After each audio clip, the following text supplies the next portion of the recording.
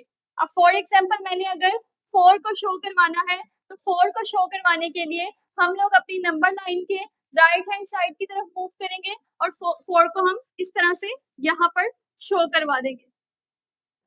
Students, अब हम discuss करेंगे absolute value of real number को. Absolute value of real number, absolute value of real number क्या होती है? द एब्सोल्यूट वैल्यू और मॉड्यूलस, इसको हम एब्सोल्यूट वैल्यू भी बोलते हैं और मॉड्यूलस भी बोलते हैं. Of a real number x represented by mode of x या modulus of x is the non negative value of x. Absolute value में बेसिकली हम नेगेटिव वैल्यू को चेंज कर देते हैं पॉजिटिव वैल्यू में. ठीक है स्टूडेंट्स, अब हम इसकी एग्जांपल देखेंगे. फॉर एग्जांपल, अगर 4 है मेरे पास लेट से एक नंबर, और मैंने उसका मोड लिया तो वो हमारे पास बराबर किसके आता है? 4 के. लेकिन अगर मेरे पास एक नंबर है -4 और मैंने उसके ऊपर मॉड्यूलस लिया तो वो किस में चेंज हो जाएगा स्टूडेंट्स? 4 के अंदर चेंज हो जाएगा. यानी एब्सोल्यूट का क्या काम है?